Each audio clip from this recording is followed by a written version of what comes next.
Folks, welcome back to the Biz World Channel, the NBC Network, with your host, Hurricane H. New day, new show. Obviously, it's a business discussion today with my guest, who is a co-founder and chief purpose officer at Purpose U, also co-founder Blueprint Business Architecture.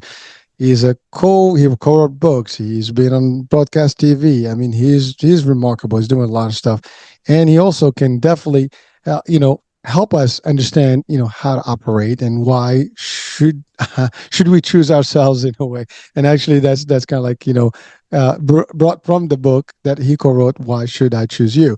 So, without any further ado, I have with me Ian. I'm gonna say it correctly this time. I'm gonna try. Ian Chamandy. Did I say it right? Good. Yes. All right. Because with names, I'll try to be very sensitive with that because I know how that feels. But hey, Ian, welcome to the show, man. Thank you so much for being with us, and really looking forward to your just insights because I think you have so much to bring to our business people out there, and your formula, your blueprint, and architecture design for businesses is something we want to hear. So before we get that, let's talk about a little bit about you, your background, how you got into all this, and how did you get into designing these steps? I would say, and we'll get to it deeper. Sure. Well, I have sort of an origin story. And it was my very first job, which was in advertising. I was a copywriter. And so I had to write for my clients. And every time, I look at the stuff that I'm pumping out, and it was cliche driven. It was banal. It was generic. I was trying to capture the authenticity of my client or the product or the service or whatever. And it was, as I sat there and pounded away on my typewriter, yes, my typewriter, I was just producing a whole bunch of crap. So I went to a art director in my agency and I said, can you make me a sign that said, is that true? So that as I'm typing and I put it on the wall behind my typewriter, I'm constantly reminded to ask myself, is what I am writing true? Is it authentic? Is it organic? Is it, sadly, it didn't help me become a better writer. But when I then moved on into my career, I had a number of interesting zigs and zags. I was a computer consultant for a while. I was in the television business for a while. And then about 20 years ago with a partner, I started a strategy business. And we were basically, our positioning was to be a cross between a management consulting firm and a creative agency. So we were bringing more creativity to the process of management consulting. But what happened over the next 5 to 7 years is we kept discovering things that we would start to use over and over again. And over time, the things that we were using over and over again were more and more of our business, and the sort of customizing became less and less until about 7 or 8 years in, we had a fully baked methodology, system, process, whatever you want to call it. I call it the meat grinder because, you come with your raw material, your company, you've seen what the meat grinder can produce, and you say, I want me some of that. And I've got this standard thing, and, I crank, and at the other end comes your version of good sausage. But you don't come to me and say, can I change what the handle looks like? Because it is now a product. And the product is called a blueprint. And a blueprint, it sort of flows from one of the most basic beliefs that I have in business. And that is that the single most important thing a business has is whatever it is at its core that makes it uniquely remarkable. Right? What is it that makes you uniquely remarkable as a business? Not what are your value propositions for your products and services. No. What makes you uniquely remarkable as a business? One thing at your core. And if you think that that doesn't exist, right? And for big, sprawling companies, how could there be one thing? Think about IBM. What was IBM doing in the 1940s and 1950s? What role did it play in business? It was the supplier of the most essential technologies to the largest businesses in the world. Fast forward 80 years. What role does IBM play in the business community? It provides the most essential technology to the biggest companies in the world. Something is keeping it on that course. And what I'm telling you or contending is that contained inside the culture is what makes it uniquely remarkable. IBM can't tell you what that is. Well, certainly not in our standard at Blueprint, which is you've got to define that in 7 words or less. Right? And if you think that's not many words, it's actually usually 2 or 3 or 4. But to back up a bit, this fundamental belief that I have that your single most important strategic asset is knowing what makes you uniquely remarkable. 98% of the companies in the world don't know what that is. And I think that that's criminal. And if you buy my assertion that nothing is more important in a company than knowing what makes it uniquely remarkable, show me where that's taught in business school. Show me where it's taught in any training program inside a company. So, I just think it's fascinating. To me, it's self-evident. Knowing your superpower is your most important strategic asset. And the fact that 98% of the companies don't know is crazy. So, but here's the thing. Okay, so let's say you're able to define what makes you uniquely remarkable in 7 words or less. So what? And the so what is, you can now use it to design everything that you do, all the operations, all the day-to-day, manifestations and activities of the company, all the strategic direction of the company. Everything that it does can be designed and guided by what makes you uniquely remarkable, so that it is always uniquely remarkable. And then the other thing you can do, this side, is you can design everything you say from the standpoint of what makes you uniquely remarkable, so that every time you're communicating, you are communicating what makes you uniquely remarkable. That superpower, that unique value that only you have. That was a bit of a monologue there. Sorry about that, Eric. No. It's perfectly fine. I'm just absorbing it all, and I'm listening to you, and it is an eye opener because the way you present it. You start thinking about it. You are into a real thing here because, it's you said it well when you said it's not your value what you propose into the world, because I think that's where we all kind of get caught with, because we think that's what it is. Also, I think as businesses in general, what we see, whoever is out there in business or trying to be in business, you try to figure out how to be competitive, what kind of product, what kind of service, and how you're going to design it, and maybe even mimic some other stuff that's out there, maybe copy a couple of things. But really, what's your individual brand signature, things like that? And this is beyond. And I think I get where you are, going, because even I've worked for corporate for 30 years. I've owned a couple of businesses. I have a business, a couple now. And you're right. It's very difficult to describe it, as you said, in 7 words or less, and what it is. Now, I know, for example, my purpose here, or my business, I know what that is. Now, maybe I'm right, maybe I'm wrong. Maybe you can guide me right now, but that'll be an interesting one, right? But I'm in for the test here. Again, for me, it's enlighten, inspire, and motivate, and educate. That's really the concept that I have now. Maybe that's not that. Maybe that's the vision. Maybe that's the mission, and that's really what brings us to your unique concept of architecture and blueprint. Is because what is that? What is the difference between vision, mission, and purpose? And these are like things that we all sometimes mush up together, and I'm not even sure if we see it. You go to corporations, you have like a vision, you have a mission. They're all right there. You have a tag or motto, whatever. You have different things. that make the company, it's the signature of the company, but what it is really, as you said, the one thing. So I appreciate what you said, but I do want to go back because you made me laugh when you said, typewriter back in the day. For some of the audiences, yes, they do have those. They still have those. Probably some antique shop right now, but that's how things were being done, back in the days. But I love the concept that you said about, for example, the example of IBM, one of the earliest, biggest, companies that manufacture. I mean, what is it? International Business Machine, right? So it's really what it was, and they're still doing the same thing. They just innovated, whatever they started back then to the highest level of tech, that's available using all the innovations that out there.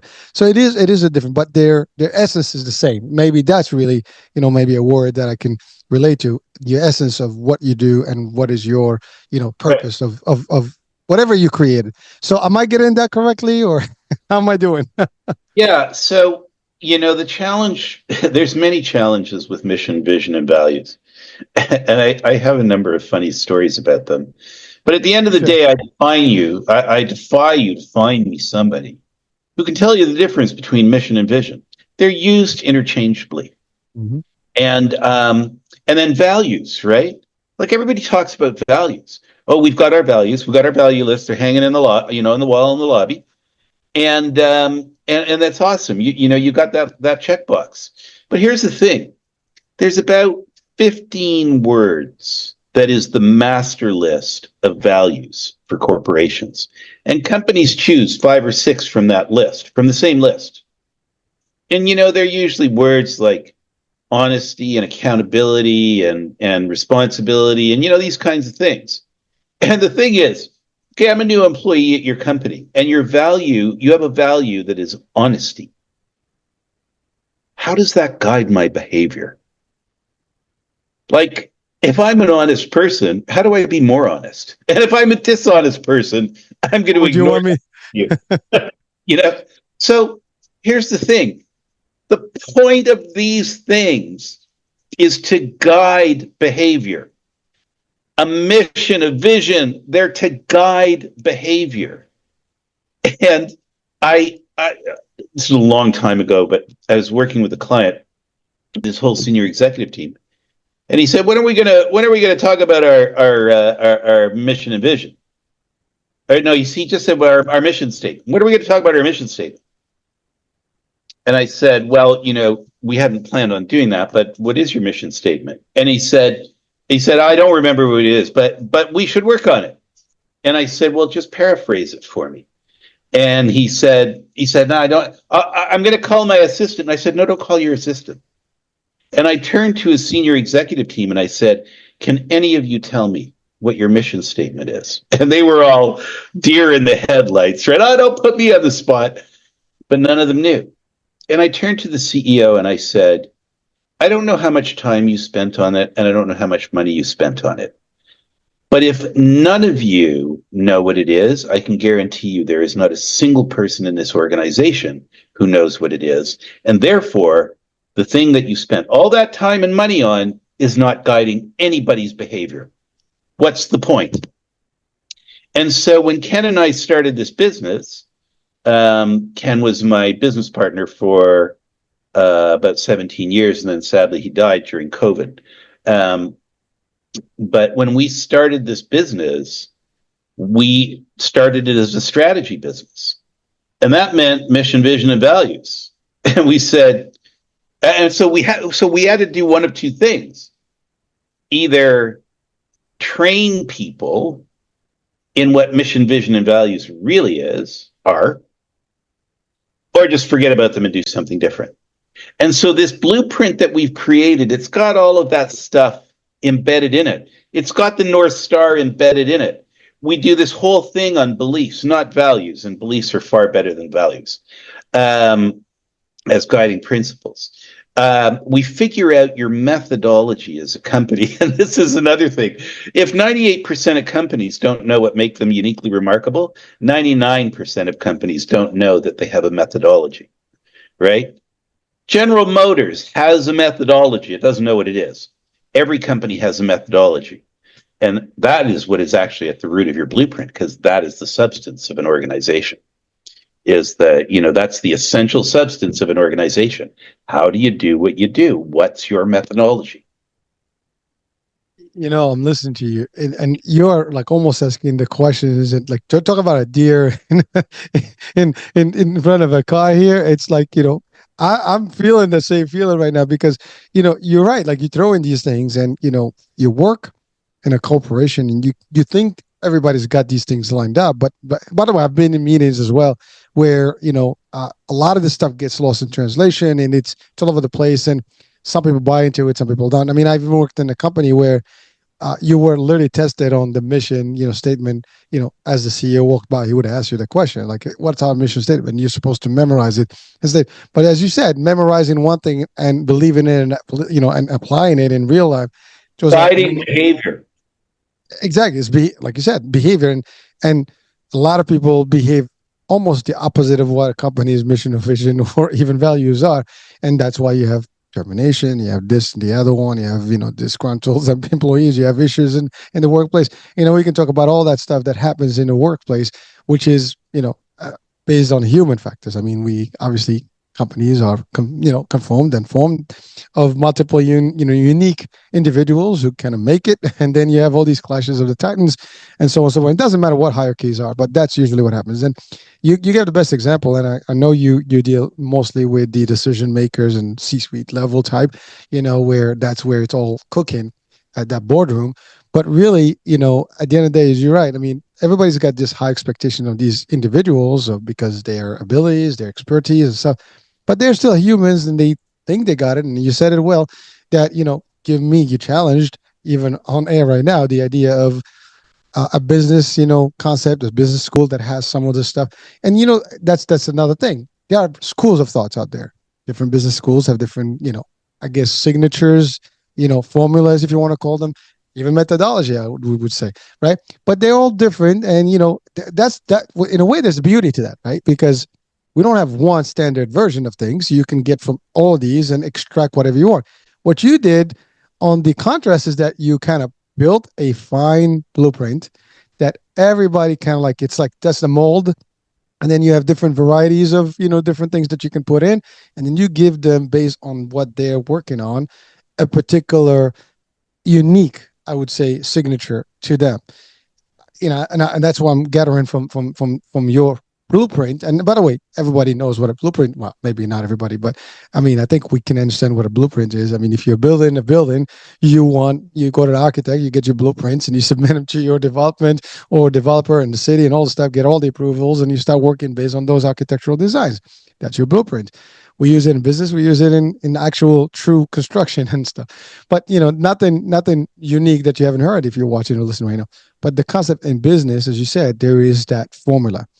We can refer to it as such. You mentioned methodology, and I love what you said, that everybody kind of is doing something. We all have workflows, and things are happening, and they're just happening sometimes for years. And a lot of companies, they wing it, and it's happening, and they get bigger than their own selves. And by the way, it's very common. Companies start and they get to a critical point, they scale to a degree, and it's very difficult to manage. Now you have too many moving parts, and it's like growing pains, as they say in business, right? So it's real stuff. But so you've discovered this phenomena over trials and stuff, being a strategist. By the way, that's another thing that you mentioned that is powerful, is that strategy. I mean, there's got to be a strategy behind everybody that's running a business or wanting to run a business. And by the way, this is a great discussion for maybe existing businesses. They have these experts that they pay and consultants and things like that. But there are people that are new to business. They want to be in business, whether it's a small business level or they have aspirations to make it big. But they may not have the resources and the access to information and tools that will help them expedite their process and grow in the right way. Now, your formula can do that. Your kind of concept can make that happen. So let's bring that to the people, because you're right, vision, mission, all this stuff, and you talked about values versus the actual concept itself. So what is that? I mean, I mentioned the word purpose personally. So what is the purpose in the event of a business? What is the what? Sorry. Purpose. Like, because I mentioned earlier. What role does purpose play in a business? Yep. Um, so um, part of my frustration being in the purpose business, part of my frustration with purpose is that most people who talk about purpose talk around it because they don't know what it is. So they talk around it. They talk about the benefits of it, talk about why it's needed, and they What is say, it? "Oh, go get your purpose," and all these problems will be solved.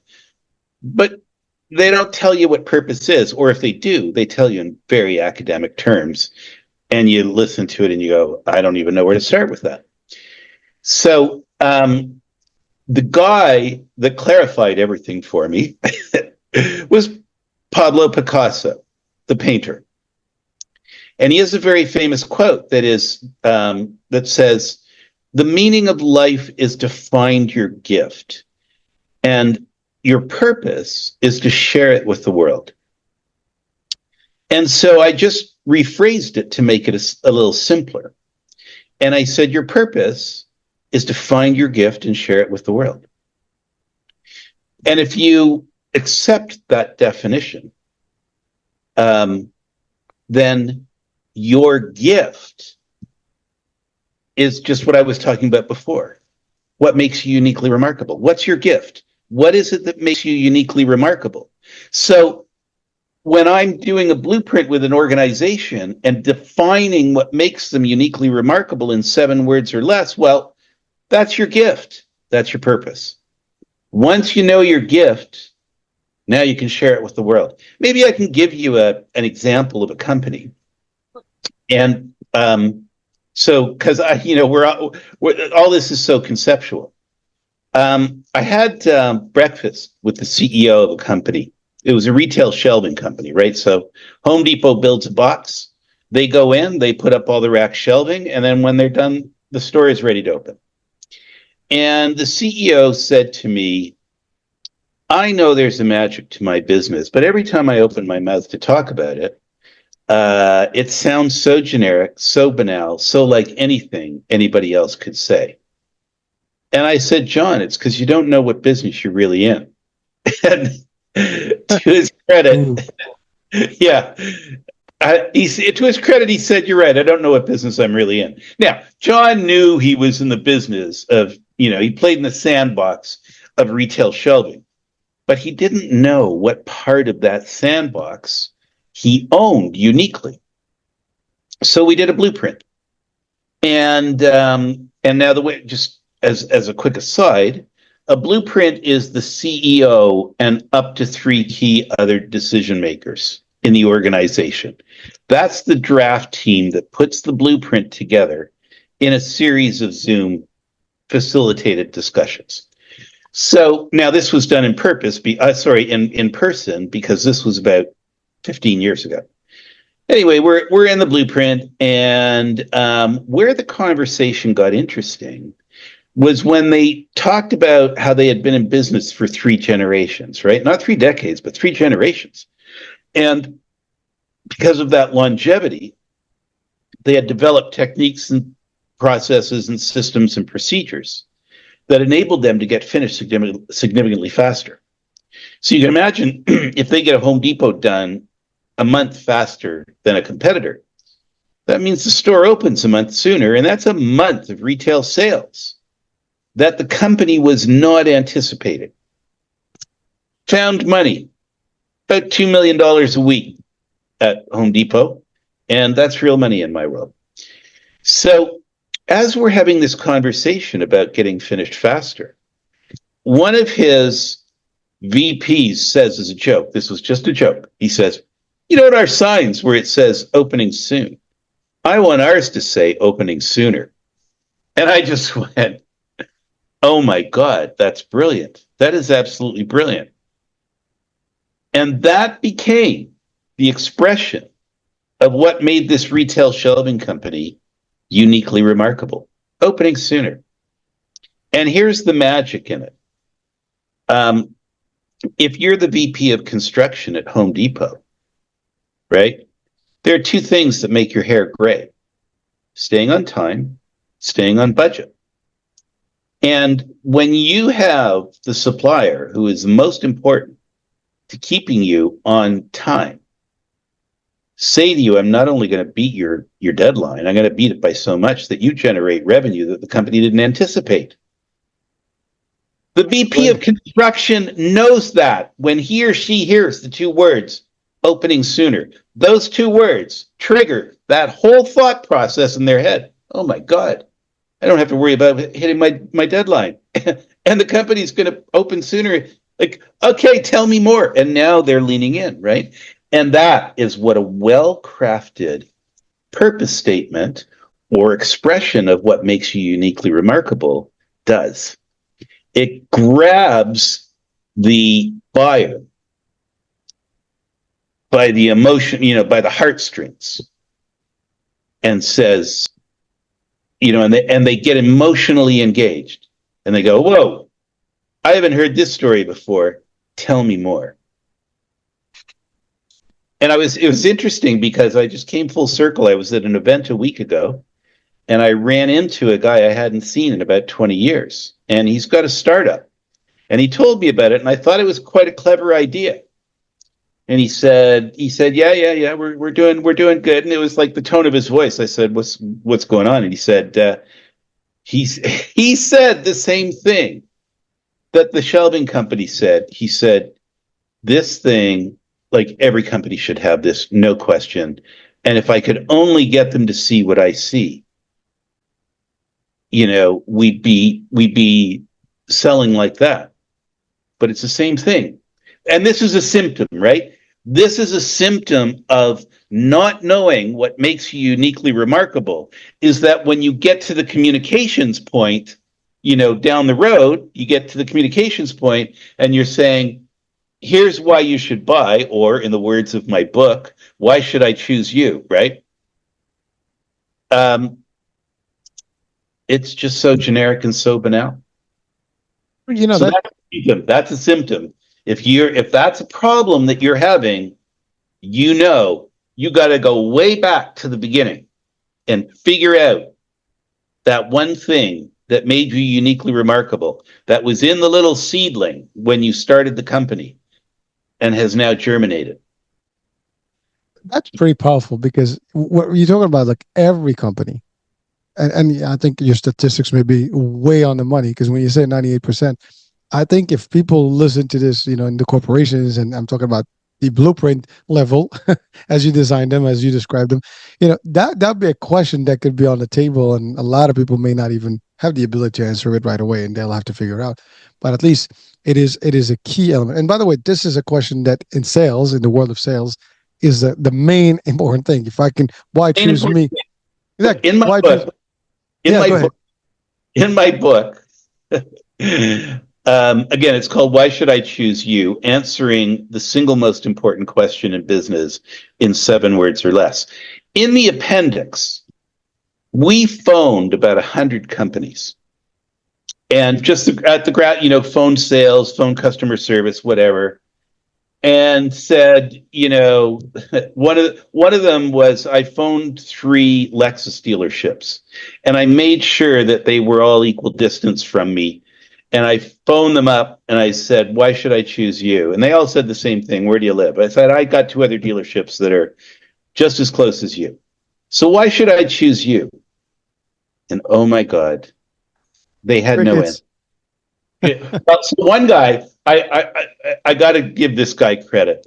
He said, we have the cleanest waiting rooms. He said, no, all the Lexus dealers have clean waiting rooms. He said, we have the best selection of magazines and newspapers. And he said, no, all the Lexus dealerships have that. He named like 2 or 3 other things. And then he said, you know what? If I could answer that question, I'd be the top salesman in the country. So give him credit for his humility. On the other end of the spectrum, I talked to a guy, and he said, where do you live? I said, it's not a factor. Why should I choose you? And he said, in my 25 years in this business, I have never asked that question. And I thought, dude, you're in sales. That's the only question you ever ask. Every question you are asked is a variation of why should I choose you? Right. People have a choice. And why you? Just just You know. just just Ian, true story. This is something that I've experienced in the same light. So in my world, in New York, in the managed care space, so the insurance, for government programs, all the health plans, especially in the Medicare space, like the senior markets, there's a season, and during the season, which is actually current right now, we're in the middle of it. There is a panel that's been designed by the Department of the Agent in New York City, and so they gather all the plans, representatives to, at least they invite all of them, so 10 or 15 show up. They basically are panelists, and you have a bunch of social workers, people advocates and so on that sit. And each plan they get asked the same question about their benefits, the design, this, that, the premiums, and all this stuff. And then there's one last question: how is your plan different from everybody else's in there? You know, and when that question goes up, it becomes like as you said, it's a very difficult question. That's really the hardest one. Well, everybody wings it, but you're right. It is a tough place to be when, because technically we all are the same. So as you said, three Lexus are the same. What makes one Lexus versus better than the other? And by the way, if you're an audience watching or listening right now, you know this. You've been to multiple, you probably bought a car from one dealer, didn't like the dealer, and went to buy another car, the same car from a different dealer that was a different experience. Whatever that experience is, maybe that there's a signature there as why they were different. And really that's what it is. That's really what we're trying. But for the people that work in a company to identify what that reason is, what makes them different, now that's really the true, I guess that's the million or $1 trillion question. Yeah, no, here's the thing. Even if any of these companies in the appendix of my book, at the upper levels, even if some of those executives or even the CEO could answer the question, why should I choose you? Or what is it that makes you uniquely remarkable? It doesn't trickle down to the levels where its application matters, right? Like the salespeople need to know that sales is the oxygen of the organization. If sales don't happen, everything else breaks down. Thank you for that. I appreciate you. I always say that the sales department is the heartbeat. It's the heart. It's the pumping of all the blood. Without it, everybody dies. I like to And think of it as the oxygen. The lung association. I don't know if they still use this as a tagline, but I sure hope they do because it was so brilliant. And it was, when you can't breathe, nothing else matters, right? And got it. and that and I think of that when I think of sales being the oxygen of the organization. Your manufacturing can be screwed up. You can have supply chain problems, and of course, that's going to affect your sales, or how you operate, how effective. But if you don't have sales, then you're Over. you're in deep trouble. Well. Thank you. And again, I love the exercise that you've done and the question. But I really love more the idea that you said it, and subsequently the fact that you're right. There might be people in the boardroom and the C-suite level, maybe at a mid, that they know what they want. Maybe they have that purpose. They understand what makes them unique.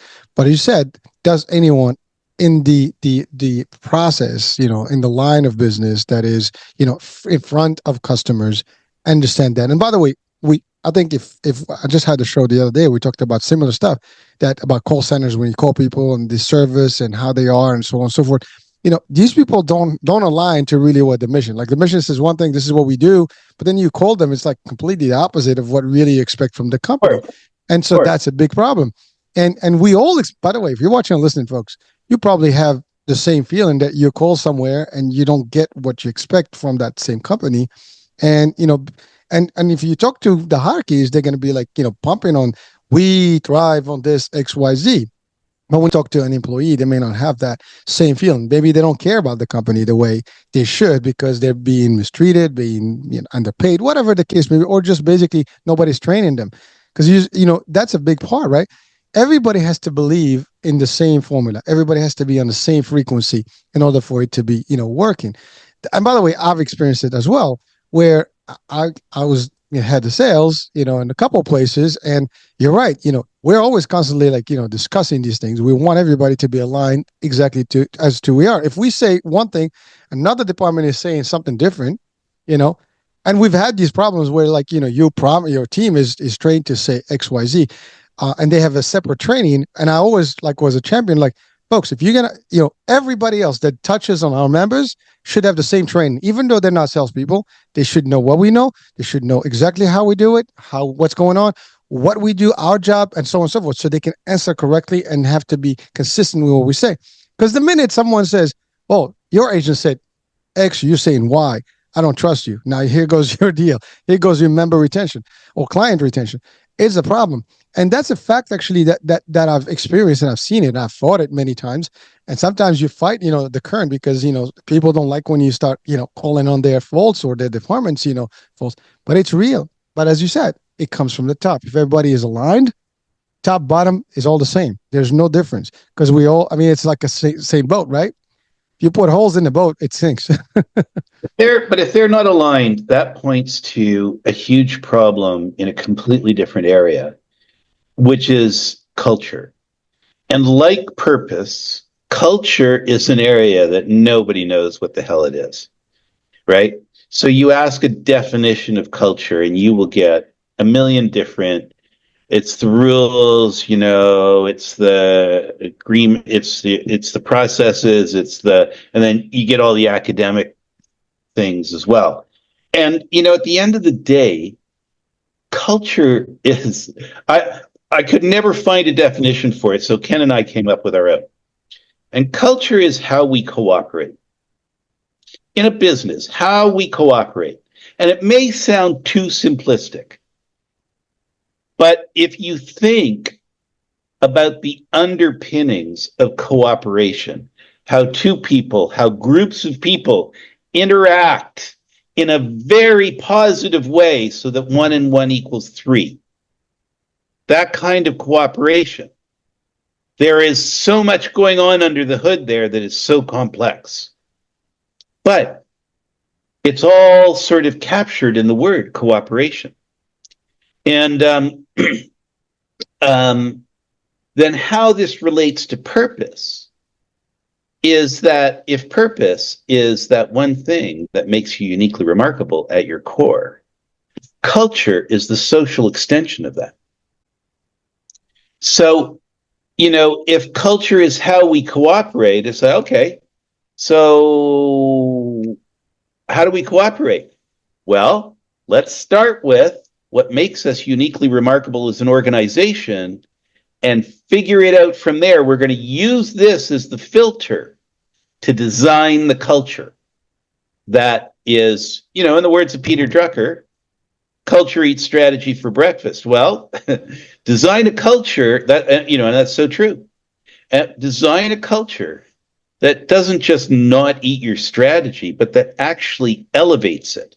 So if your strategy is based on what makes you uniquely remarkable, and your culture is based on what makes you uniquely remarkable, these two things are just going to work together to elevate themselves. And the better the strategy works, the more exciting the culture gets. Well, so Ian, since you mentioned the word strategy, and blueprint. Now you defined your blueprint according to your concept. But let's just talk about strategy, because again, do companies have real strategy? Not anymore. That's a big. Not anymore. There you go. They have action plans. They have areas of focus, and they have action plans. And we've really just become an economy of project managers. And the longer range thinking doesn't happen nearly as much now as it used to.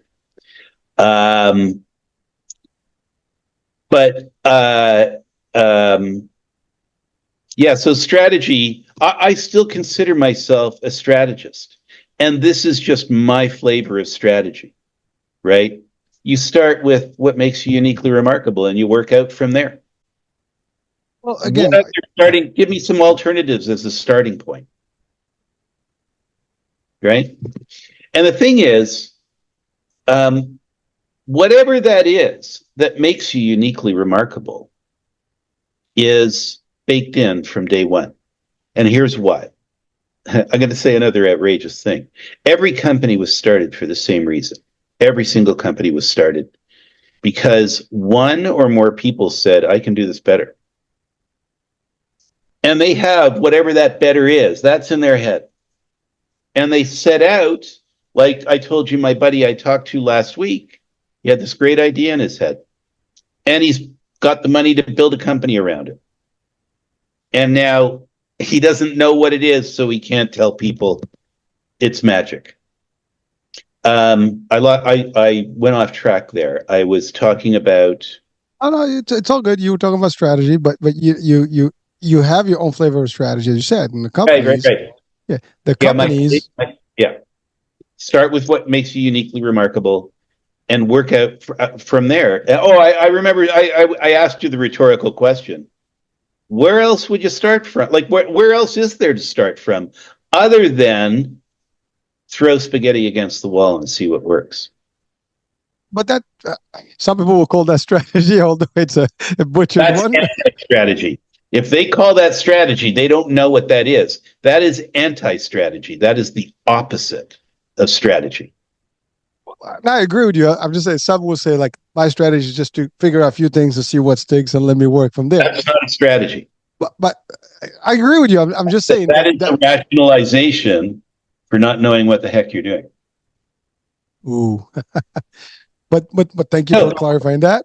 No, because no competent business person, nor would any competent business organization accept that as an approach.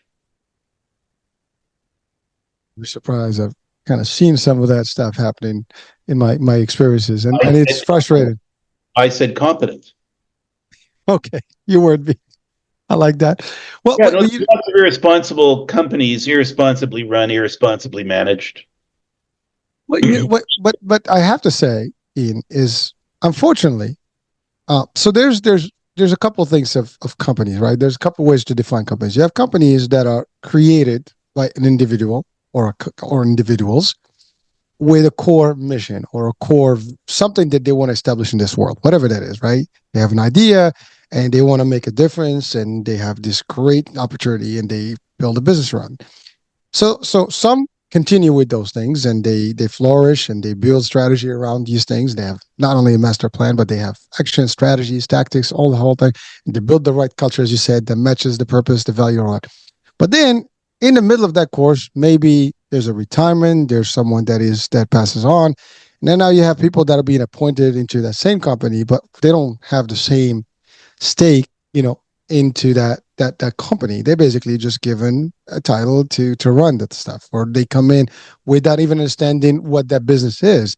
They may have skills in the business world, that they've demonstrated. Now, in my world, I've seen that happen. Literally, people come in from, with less experience in the world that you're in. They expect to have, the same outcomes, or they come from different, I guess, markets, and they expect to do the same thing in one market, and it doesn't sometimes fly. So there's decision making around putting the right candidates in the right place, and that makes a difference, as you said, whether we have a real strategy or we have a butchered, completely incompetent process and stuff. And I've seen that happen, and it destroyed companies. Many companies. But that whole process that you describe is predicated on not running your business according to what makes you uniquely remarkable. Right? Because when you know what makes you uniquely remarkable, you communicate that as a selling feature to all of your hiring candidates. And what it does is it acts as a self-selection tool, because people who hear your purpose and say, they're going to say one of two things. They're going to say, whoa, I love that. I want to be part of this. Or they're going to say, nah, that's not really me. But they'll be clear. They'll be very clear. So this self-selection happens. And now you've got candidates coming to you because they want to advance your purpose, your strategy, right? You're not a generic organization that's bringing people in who can lurch the ship off of a profitable and successful course. You're asking them to come on and make the ship better, be a better version of itself, not a different version of itself. But now, So keyword. I often, sorry, I often get asked by companies who are about to go into a CEO search, shouldn't we wait? And it's like, no, no, no, no. You need to rush. You need to rush so that when you put your, your thing out there to let quality people know that you have this opportunity available, they drool at the opportunity because of how effectively you communicate your purpose, the thing that makes you uniquely remarkable. They're like, or they say, oh, no, I don't. That's not me at all. That's not me at all. But that's good. You want that to happen. That selection. But for the candidates, right? So now you've got CEOs who know what they're applying for. They're much clearer on the position. And now they can tell you more accurately why you should choose them. Because they're like, oh, that's an inspiring purpose. And I buy into it because I totally get it upon hearing it. Here's my thoughts on how I can help. And now you've got someone expressing that they want to come in and make the ship a better version of itself, not have their ego lurch the company off in a wrong direction. But what you're saying here is so powerful, but also so important to understand, because when a company has a vacancy, as you stated, and they're not able to articulate why should I choose you to their candidates, then that's the problem. You're going to get, ad hoc, selection, and it's not going to be a compatible one, because again, you have not articulated well enough what is the true core of your value and purpose, of whatever that you are in this world to do. And actually, by the way, I think if you look at job descriptions out there, and you can literally find job descriptions on LinkedIn and all these platforms right now, you start looking at that stuff and you'll be like, it's pretty generic stuff. It doesn't talk about what you said, like what makes each individual company unique on its own. It's like it's all the same. You know, it's just we seeking this, that, the other. What is our culture? We are this, we non-discriminatory, equal, blah, blah, blah. But that stuff is everybody. What, as you said, the key is not highlighted. And that's something, I don't know if you've experienced that, or at least you've Oh, no, had. let me tell you how much I've experienced that. So I wasn't going to talk about this, but when COVID hit, I knew that we weren't going to get much business for like a couple of years. So I got my coaching certification and I became a business coach. And I wondered how the marketplace was going to speak to me to tell me to specialize. And it happened in the very first prospect call. He said, the pandemic has got me thinking. I don't like my career. I don't like where my life's going. I want to lead a life of meaning and purpose. And I said, that's awesome. What's your purpose? And he said, I don't know. And it made me realize that I could take this behemoth that I had co-developed over here for businesses, strip out some stuff that didn't pertain to an individual, add in some stuff that does pertain to an individual, and voila, I have an individual blueprint now.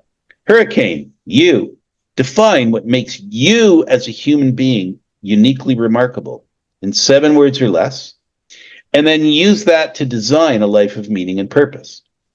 So I started doing that just one-on-one with my clients. I would do that first, and then I would coach through the filter of their purpose. And then a guy that hired me to do blueprints, every time he became a CEO, he would hire me to do a blueprint. He said, I have a online training infrastructure that I can plunk on top of your personal blueprint. And rather than you doing it one-on-one, you can do it one to millions. And I just loved that idea. So we spent 2.5 years um, putting that together, and it's about to launch. And that's why you see on my screen there the 7words.biz website is for Blueprint if you're a company, and the Purpose U, as in purposeuniversity.co, is to get your own personal blueprint to find out what makes you as a human being uniquely remarkable in 7 words or less. So, a part of that process in the individual blueprint is I redesigned the resume. And because, here's the process. Everybody, here's the process for going through resumes. No, no, no. Oh, maybe. That's interesting. No, no. And that's how much time you get. That's how much time your cover page gets. And Not so, anymore. Now you have algorithms. You don't even make it to that well, human. well, okay, so that's a little old school, maybe. But here's the thing: is that I redesigned the resume so that it focused on what makes you uniquely remarkable. The cover page tells the story. It kind of looks like a traditional resume, but it's not when you look closely, because it tells the story of what makes you uniquely remarkable, step by step by step. And then, and I say to my clients, I don't care if you have 100 pages of attachments behind this. Make sure this is on top. Make sure it's the first thing they see, and don't make it longer than a page. So I was doing this with a university president because her time is up in 5 years, and then she will be looking for her last gig before she retires. And she had a very clear idea of what she wanted that gig to be as a university president. So we got to the resume stage, which is was the last step in the process. And she said, I don't need to do this. I don't need a resume. I mean, I'm not even looking for a job for 5 years, and then I won't use a resume. And I said, just humor me and let's build this resume together, because it is a 1-page communication of what makes you uniquely remarkable. So she played ball. And at the end of it, she said, oh my God, I love this. Every time I do public speaking, somebody says, send a bio. And I've got this, generic bio that I send out. I'm sending this from now on. So that's how captivating it is, right? Is that it even captivated her, and she already knew the information, but she loved seeing it in that format. It just brought it to life in a whole different way in a career setting. Well, thank you for bringing that up, because even for our audiences, because like you're talking about people who are even in the process of planning their retirement and still, are ahead of the game, because they know they're going to eventually have to be in front of audiences to promote themselves, to actually get the next gig or last, I guess opportunity before they set those retirement, plans. But for people that are much younger or just starting the career, it's the same thing. If you're again in the business world, and I love what you have concept for businesses and for individuals. I love, you keep saying 7 or less. What is the magical number 7 or less?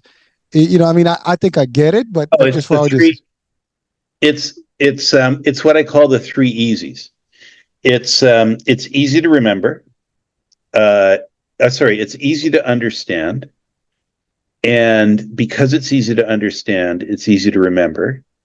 And because it's easy to remember and easy to understand, it's easy to communicate. So you get it, it's stored and easily recalled. And then when you communicate it to somebody else, you do as an evangelist, right? So I'll give you an example. My purpose statement is transforming confusion into clarity. And I love that process. I love, I've got a methodology, like a personal methodology that I use, and I'm able to sort of break down big problems into super simple, ways to look at things. And at that level, the high level solution pops out down here, but in a very self-evident way. And you just go, oh God, right. Of course, of course. And, but even a blueprint itself is transforming confusion into clarity because the company doesn't know who it is. And at the end of the day, it's like the veil lifts and the fog clears. You go, wow. And you love telling your story from that point on. Same with a personal blueprint that we're doing at Purpose U is, wow. Most people go through their lives thinking there's nothing special about them. They have no clue that every single person has a superpower. And the only reason you don't know that is you don't have a way to look for it. Well, now you do.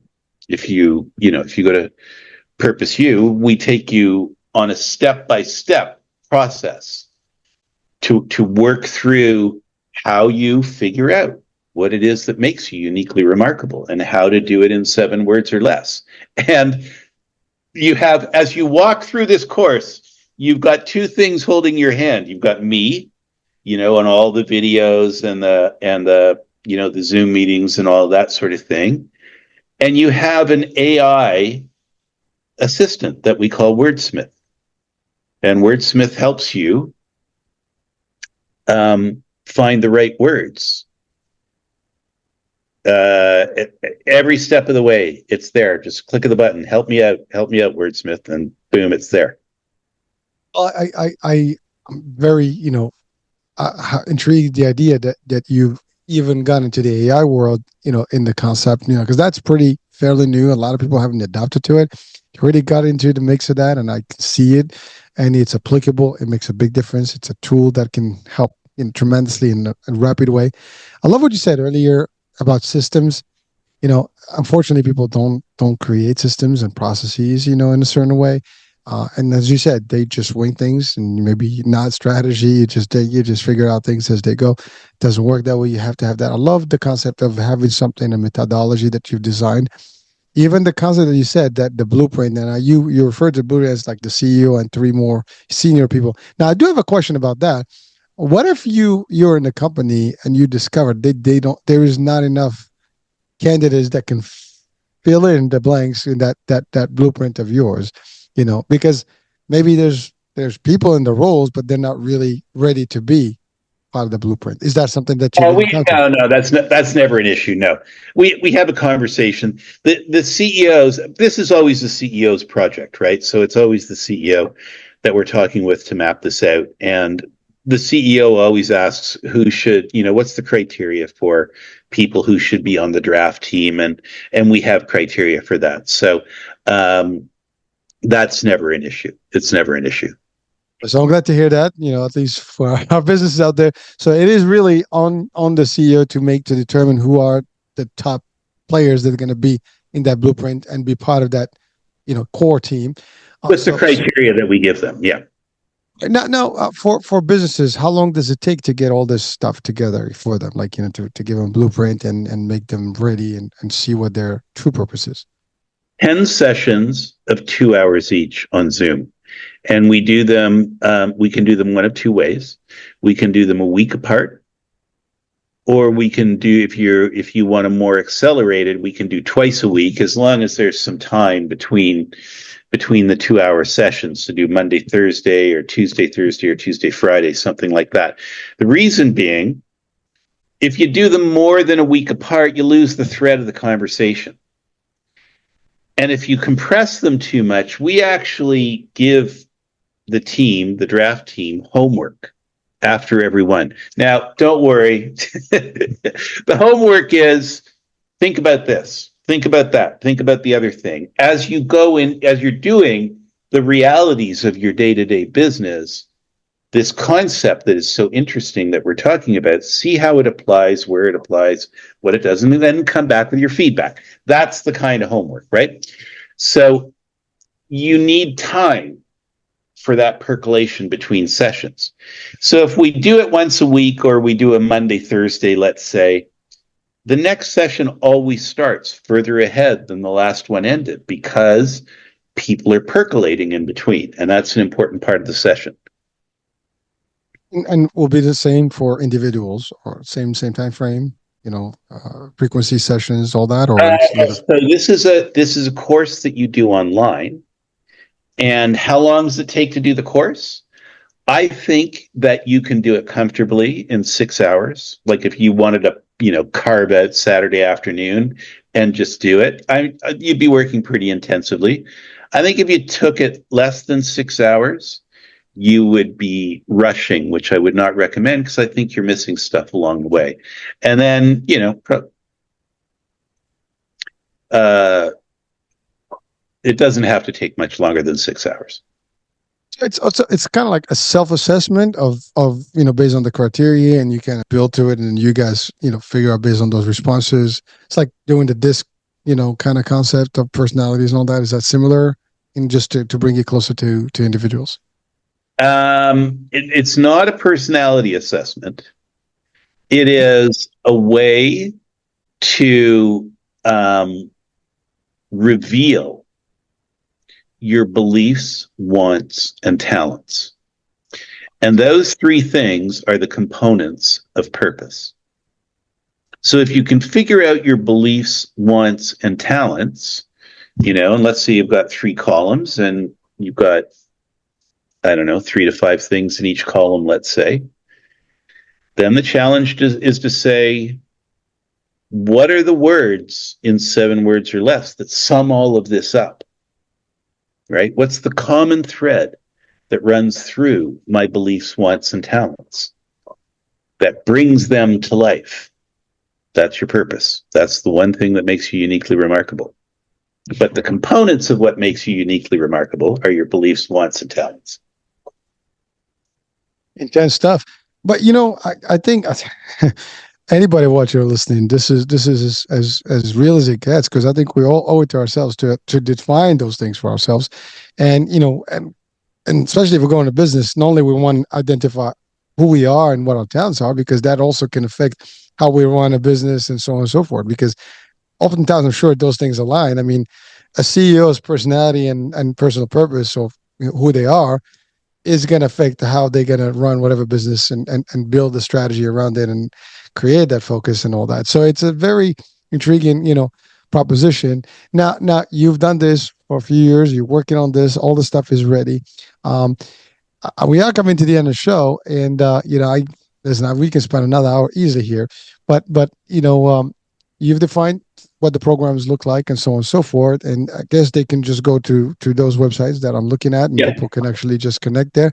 So that's excellent. Now, anything you want to leave our audiences, individuals or business leaders, with today before we close our show?